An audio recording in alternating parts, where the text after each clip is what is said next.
IU がビリーとビリーブの物語を考えながら作った。ミスマッチとは言わないけど、あ、この曲でこういう風に見せるんだっていうのが、すげえかっこよくて、俺その説明を受けた時にさ、ガチでちょっとさっき泣きそうになってしまって。カットがあるんだけど、あれが、なんか、すごく美しいというか、なんかムービーに向けてみたいな隠れメッセージとかはあるかもしれない。5人体制になってちょっとパワーが弱くなってしまうってことは、韓国人にとって有識問題。くれてありがとうなんだけど、その5人にも支えてくれてありがとうっていう感じが、俺はなんかすごく強く感じちゃった。10月16日、ビリーが記憶飴でカムバックしました。わ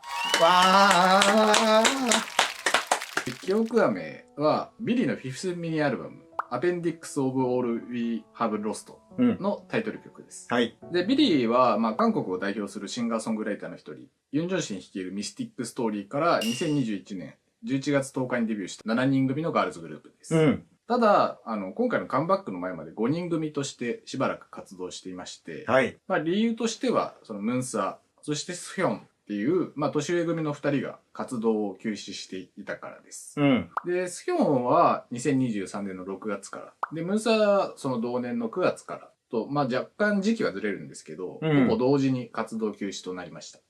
で、2人とも休止の理由としては健康上の問題っていうことが、発表されている内容ではあるんですけど、ムンサーに関しては実験無味がなくなったことによる、主に精神面でのケアというか、負担を鑑みたものっていうのは、想像に難くないかなっていう感じはあるんですけど、だからその2人がお休みしてたので5人体制ということなんですけど、そのビリーは本国での前作にあたるダン、びっくりマーク、カッコフォーカス、フォーカスをタイトル曲とするサイド B シリーズですね。メモリーズ・オブ・エコー・アンシーンでのカムバ活動や、11月と1月にリリースされたデジタルシングル、ザ・ビリーズ・オディトリウムシリーズの2作と、初の日本オリジナル曲、ドミノ。副題バタフライエフェクト。さらに副題ジャパニーズバージョン。これ、ジャパニーズバージョンってついてるけど、オリジナル曲なんですよ。だから、後々コリアンバージョンもどっかで入りますよみたいなことだよね。そう、オリジナルの段階でこれがついてるってことなんだけど、俺もちょっと混乱したもん。それを含む日本ファーストミニアルバム、ノックオンエフェクトと、それを引っ提げて開催されたショーケース。ショーケースというか、ショーケースとペンミとコンサートを合わせたみたいな形態というか、ビリー・ショーコンっていう名前がついてるんですけど。珍しいよね、ショーコン。初か。ドミノエフェクト・イン・ジャパンっていうビリー初の単独公演。これはもうビリーの経歴上初めての単独公演を、だから初めて日本でやったってことなんだけど、で今挙げたそれぞれを5人体制のビリーで刊行しました。で、チェーンは、その、名前を挙げてるそのムンサーとスヒョンが推しだったっていうこともあって。なんで過去形にしないで。推しだった。いや、だからその時期が。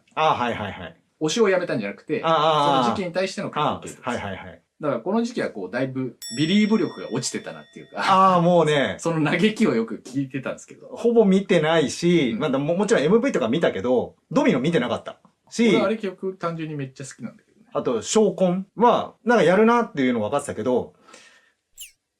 だから7人の時だったら行こうと思ってたようなイベントとか、もうちょっと夢中に見てた曲とかも含めて、他のグループとの兼ね合いもあるから、その2人がいないと優先度が結構下がっちゃうっていうところは。いや、推し2人ともいないってでかいよ。っていう感じなので、その記憶が鮮明って感じではないのかもしれないんだけど。だからそれも合わせて復活したっていうことではあるんですけど、これらが終わった4月12日ですね。健康状態が回復したとして、そのムンサとスヒョンの復帰が同時にミスティックストーリーから発表されました。で、その後は本国で初となる単婚。こちらなんかペンミ扱いらしいんですけど、Believe the First Fan Con, Your B, I'm B, Believe You っていう。相変わらず全部長いなってもう特徴だよね。それを言うこっちの気持ちにもなってくる。アルバム名は長いわ。言う人あんまりいないんだろうけど、読むだけなんだろう。っていうのを、5月にその7人体制、完全体復活で飾って、で、7月には初のワールドツアー。という名のヨーロッパツアーですね。を開催して、ドイツやポーランドのヨーロッパ9都市を巡りました。で、ちなみに11月から12月にかけてもワールドツアーっていう名前で、こちらはアメリカから南米を渡るアメリカ大陸ツアーですね。14都市を巡るアメリカ大陸ツアーも予定されてます。両方ともワールドツアーってついてるけど、結構大陸を分かれた2つのコンサートというかツアーをやってます。ヨーロッパとアメリカっていうのを分けてやるってことね。っていう感じで、だから主にグループとしての絆とか、ファン、ビリーブとの交流である単婚でこう7人体制完全体という本来のビリーの姿を取り戻すリハビリと言ってもいいものを、まあ、精力的に行ってきました。ただ曲を出すとかコンテンツに出るとかっていうよりも、この7人でこう生活を共にしたりとか、コンサートを作り上げたりとか、ファンと実際に触れ合うってことは、本来のビリーを取り戻す姿としては、俺はリハビリ的な立ち位置として捉えたんじゃないかなっていう。だからそれが復活の前振りとして必要だろうっていう、助走として作ったんじゃないかなっていうことで、この言葉を使ってますけど、だからそんなわけで今回のアペンディクス・オブ・オール・ウィー・ハブ・ロストは、7人体制復活その一発目のカムバックということになります。ちなみにこの相変わらず長いアルバムタイトルを和訳すると、アペンディクスは付録っていう意味ですね。付録で、コロンで私たちがなくしたもののうちという和訳になります。なので、だからまあ、失った7人の時間を取り戻す的な意味合いが含まれているのかなっていうのが、まあ想像できるというか、推察できるタイトルかなと思います。で、カムバックに先立って、まあ11日には先行公開曲として、ニュージャズっていうジャンルのソウルファンクとジャズヒップホップ要素が加わった、このトランポリンを公開して、冬の部屋以降、1年7ヶ月ぶりにこの段階で完全体としての MV 映像をお披露目したっていうことです。なので、まあだから最初に記憶飴って紹介してもらってる通り、今回はダブルタイトル曲っていうことなんですけど、ビリーではダブルタイトル曲が確か初かな。ダブルだと初だね。先行公開曲、収録曲が先行公開曲じゃなくて、そっちもタイトル曲なんだよね。扱いとしてはそういう意味です。なんですけど、だから、カムバックとともに公開されたメインタイトル曲と言っていいのかな。メイン側がこの記憶飴っていうことなんですけど、現代が、記憶サタンっていう、まあ、ビリーのタイトル曲としては初めてのハングルタイトル。ああ、そうか。そういえばそうか。タイトル曲ではね。まあ、英題は、リメンビュランス・キャンディ。で、今回のスケジューラーが公開された時も、記憶飴、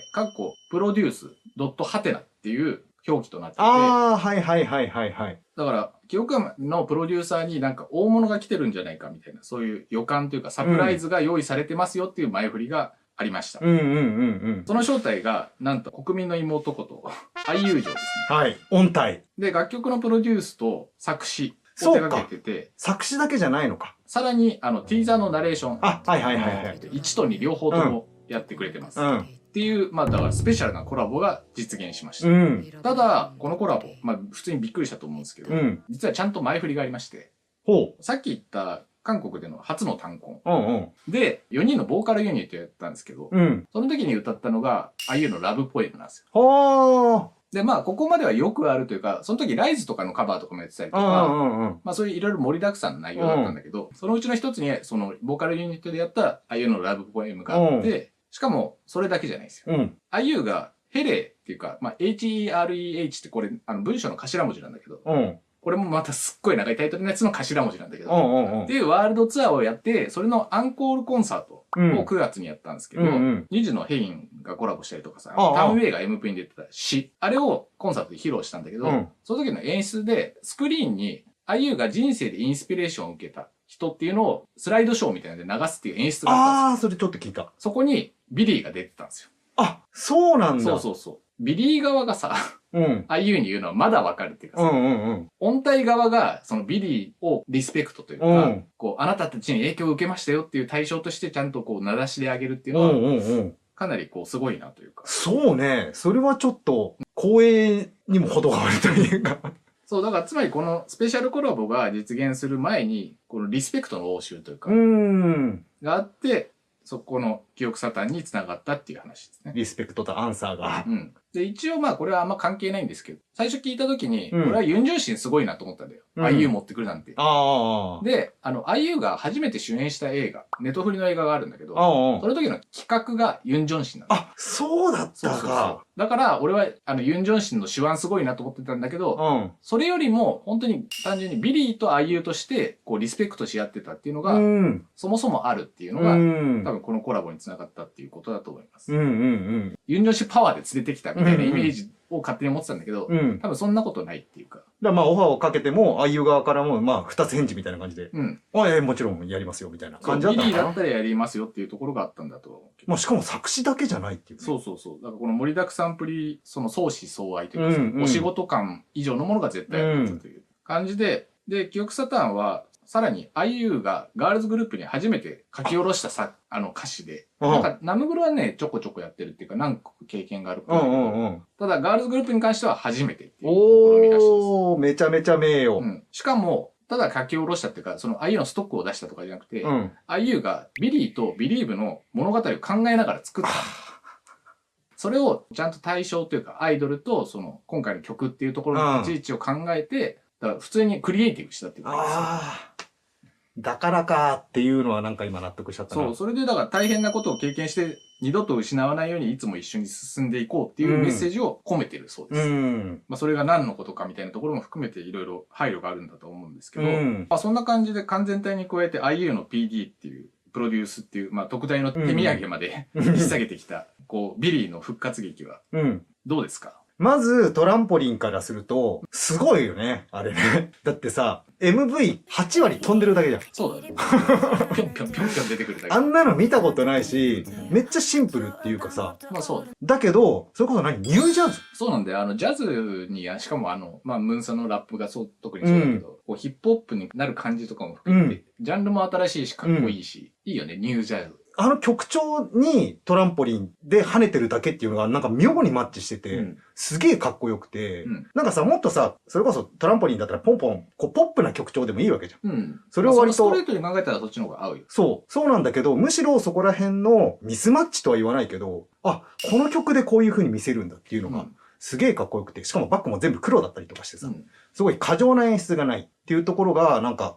シンプルイズベストっていうか、すごい余計なものいりませんみたいな。曲調の良さと、ただ跳ねてるだけっていうところでも、まず、トランポリンめっちゃいいじゃんって思って。で、清亀の方は、IU が作詞ですよっていうのは聞いてたんだけど、いざ MV 見るとさ、一瞬もう忘れててさ、で、忘れてるんだけど、あの曲とかめっちゃ好きで。で、そうか、IU なんだと思って。で、作詞を見るとさ、さっき、ちゃんと IU がビリーとビリーブのことを考えてって言ったじゃん。俺その説明を受けた時にさ、ガチでちょっとさっき泣きそうになってしまう。いや、歌詞がやっぱりすごくいいし、で、あの曲調ってさ、ビリーではないというか、ビリー大体変じゃん。変な要素を入れてくるじゃん。なんて言ったらいいんだろうな。てかまあ、IU 節だよね、かなり。正直。そう。だから、IU っぽさっていうのがあるんだけど、まあ、ムンスワとスヒョンの復帰で、これまでやってないスタイルだったりとか、メッセージ性だったりとか、まあ、MV のちょっとこう、痛みのある。だけど最後こう、みんなが7人が一緒になるみたいな。そういうストーリー性も含めてめちゃめちゃ良かったし、新しいビリーだっていう感じもしたし。トランポリンも出てくるしね。そう。繋がってるしね。そうなんだよ。だから、一応、スヒョンがメインキャラクターみたいになっててさ。で、トランポリンで出てきた部屋とさ、最後ムーンスはスヒョンが抱き合うシーン。あそこも一緒だったりとかさ。一緒なのか、あれ。そう。なんか、トランポリンの方であれ2、3回ぐらい出てくるのかな。そういうつながりもあるし。まあ、おなじみの雪男ちゃんもいるしね。そう。なんだっけ、スノーウィーマン。スノーウィーマンか。だからなんか、頭と足か。てか、ここは服着てんのね。そこはいつもと違うんだっけ？本当は全部真っ白だった。普通にだから雪男みたいな感じだったのに、なぜかここだけ服みたいなの着てて。そう、だからプロモーションの段階で、トラックドロップかな？収録曲をこうスポするみたいなやつにも出てたしね。月ちゃんがこう自撮りをギャルピースしながら撮ったりとかして。今までのライン、過去に描かれたもの。そういうのも出てきたりっていう面白さもあったし、IU がちゃんと作ってくれたっていうところはすごくグッときたところだと思うけど、まあ結局さ、なんか、過去にあったことっていうのは、まあ絶対消えないじゃん。薄れたりとか、一瞬忘れたりとかするけど、それが消えるわけじゃない。辛いことが消えるわけじゃないけど、なんかそれも含めて先に進もうみたいな風に俺は捉えたから。で、それでまあ最後、まあ後ろから最初、ムンサが抱きしめてっていうところでも、っていう風にはなったんだけど、なんかそこら辺のこう、一連の演出も良かったし。休止した順番とかもそこで一応表現してるのかなとは一応思うけど。で、まあ、そういうこう、グッとくるところもあるんだけど、なんかとにかくさ、そのトランポリンで跳ねてるだけ、そのトランポリンっていう曲もそうだし、清亀の方ではスヨンがこう、ぴょんぴょん跳ねてるけど、なんかさ、まあトランポリンに限らないかもしれないけどさ、トランポリンやったことあるでしょ？もちろん。なんかさ、あれってさ、ただ跳ねてるだけのにさ、こう、楽しいじゃん。なんか、なんとなくその時のことを思い出してみると、こう、何も考えない。ただ跳ねてるだけ。ただ楽しいみたいな感じだから、なんかそういうことを、そのビリーとして、グループとして復帰して、なんかなるほどね。そう、7人。会話を先読みしたみたいな話。そうそう、でもそうそう。7人でいることをただただ楽しんでるっていうふうにも思えるし、一方で、スヒョンがお休みしてたっていうところで、浮き沈みじゃないけど、こう、ああ、なるほどね。そう、戻りたいみたいな。それをこう渇望してる。まあ、最後見上げるシーンとかも入ってるからね。そうそう。そういうところもなんか同時に入ってるのかな。そういうのはあるかも。と思ったっていうのもあるし、飛びながらさ、こういう風にやるじゃん。うん。で、こういう風にやったりするシーンが一応確か2回出てくる気がするんだけど、2回目の方でさ、トランシーバーを向けて、後ろからのショットなんだけど。カラフルなシールが貼ってある。そうそうそう。あれを向けてこう、トランシーバーをこう、空に向けるシーンが、カットがあるんだけど、あれが、なんか、すごく美しいというか、なんか綺麗。ムービーに向けてみたいな隠れメッセージとかはあるかもしれない。うん。ただもうその姿はすごく美しくて、うん、しかも今回のスヒョンのビジュアル、なんかヘアスタイリングとか、衣装とかも含めて、なんか一番いいなと思って。なんか大きく変わったわけじゃないんだけど、すげえ可愛いなと思って、それだけでも良かったし、ステージを見てても本当に楽しそうだし、もうなんか胸がいっぱい。本当に。よかったよ、帰ってきてと思って。なので、落ち込んだりもしたけれど、私は元気です、今。まあ、今、だから、スヨのビジュアルいいよねっていうか、ビジュアルも復活してるよね的なニュアンスがあったけど、この復活の、なんかまあ、前振りとか、いろいろ情報でさ、忙しいんだけどさ、一個忘れちゃいけないのがさ、ショーのショートめちゃめちゃ可愛いね。はいはいはいはい。あんなにバッサリ切ってさ、すごい短いよね。だいぶ短い。めっちゃ黒いっていう。あの髪超可愛いけど。そう、だから他の要素が多すぎてなんか一瞬飛ばしがちだけど、いや、ここダメだろ。めちゃめちゃイメチェンじゃん、みたいな。ビジュアル的にはまあそういう感じではあるんだけど、俺もだからさっきちゃんが言ったみたいに、まあ IU も含めて、まあその歌詞を聴く曲だなっていう印象なんだ、記憶飴に関しては。で、まあ、その全体で言ってるのは、チェンが言っているようなことだと思うんだけど、俺のお気に入りのパートね、をちょっと紹介すると、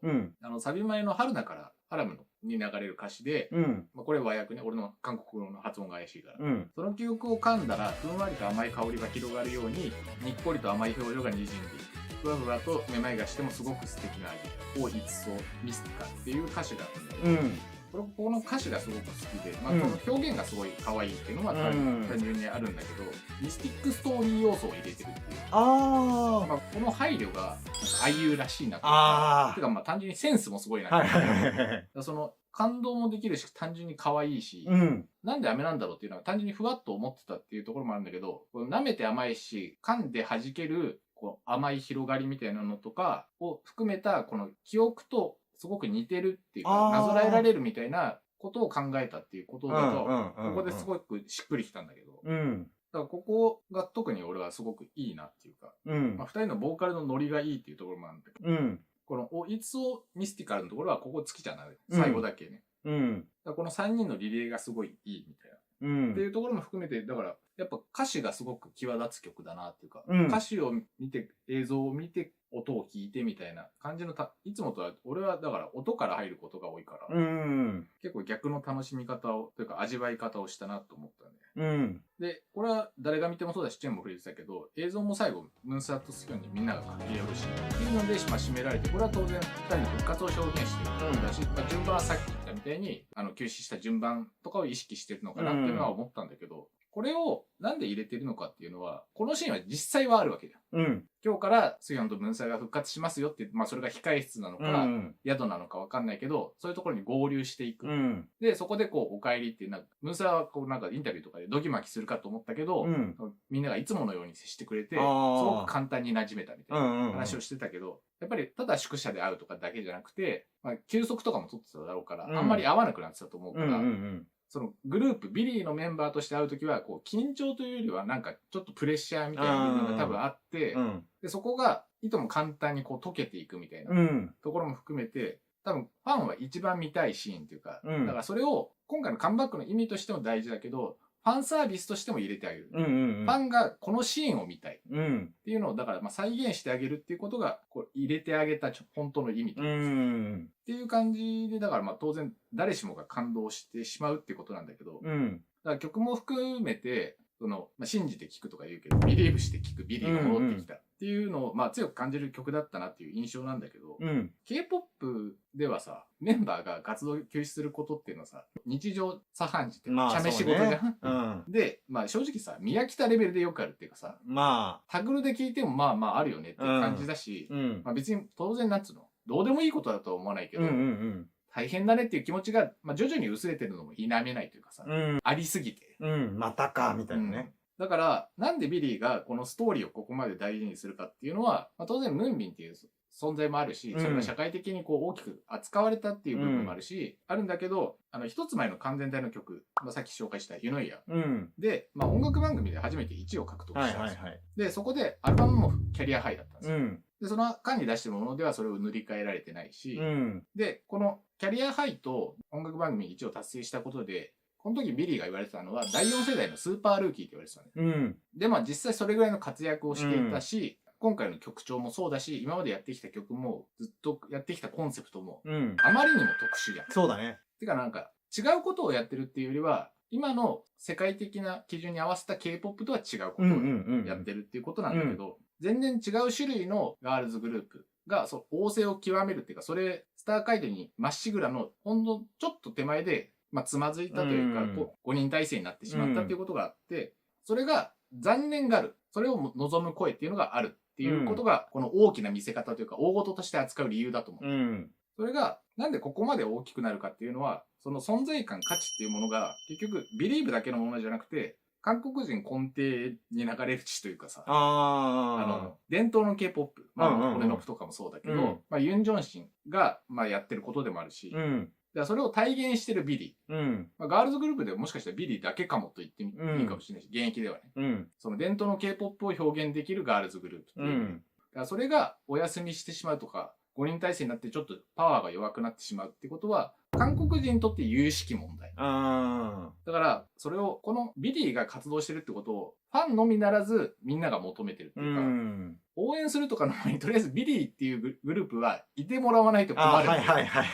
っていうのが全体的にふわっとしてるから、これを大事としてみんなが捉えてるっていうことなのかなっていうのを思ったんだよね。で、それを同じような伝統の K-POP っていうカラーとか色味を出せた国民の妹の起用っていうのは、その感性をさらに助長してるっていうか、ことも含めて、本当はグループのメンバーがお休みしてて復活しましたっていうのをここまで大きく扱って、なんかもうアルバムのコンセプトのさ、裏テーマとかじゃなくて表テーマにしてるぐらいの感じだから、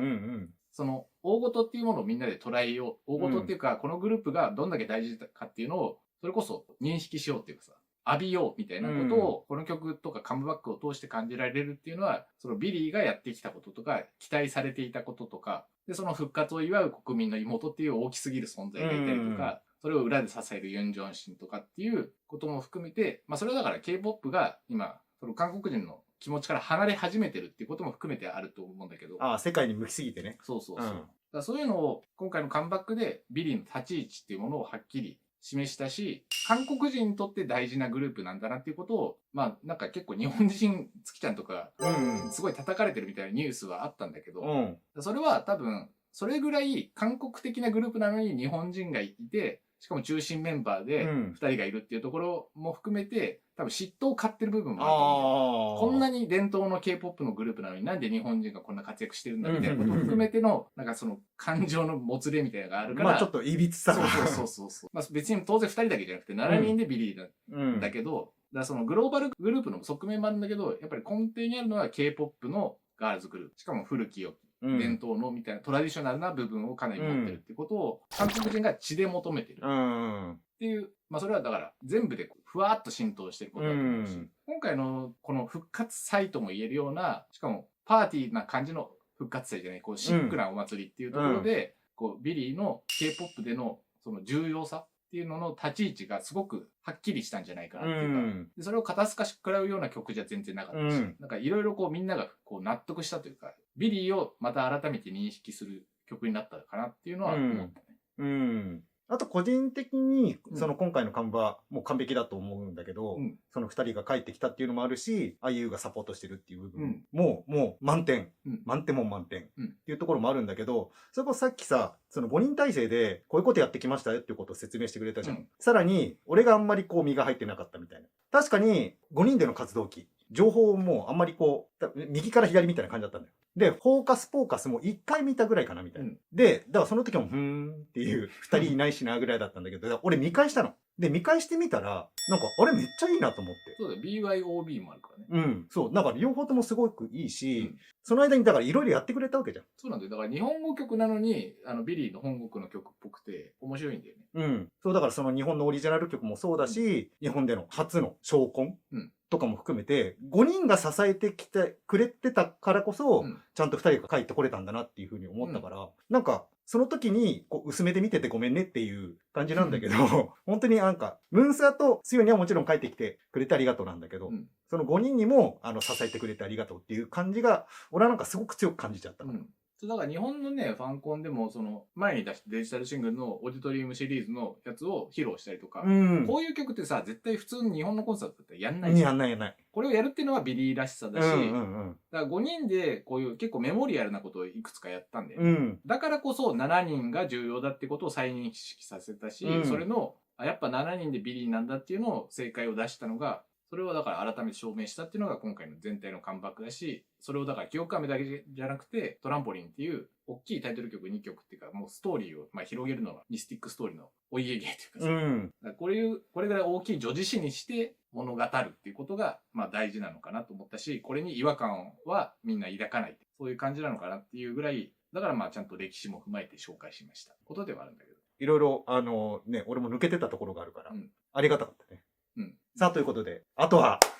日本に来てコンサートをやってくれれば。そう、だから7人でその続きっていうのは、使命感もあると思うし。仮にソウルで単コン、それこそそのペンミーとかファンコンとかじゃない、ファーストコンサートみたいなことがやったら、私はソウルに行くことも辞しません。7人がいればね。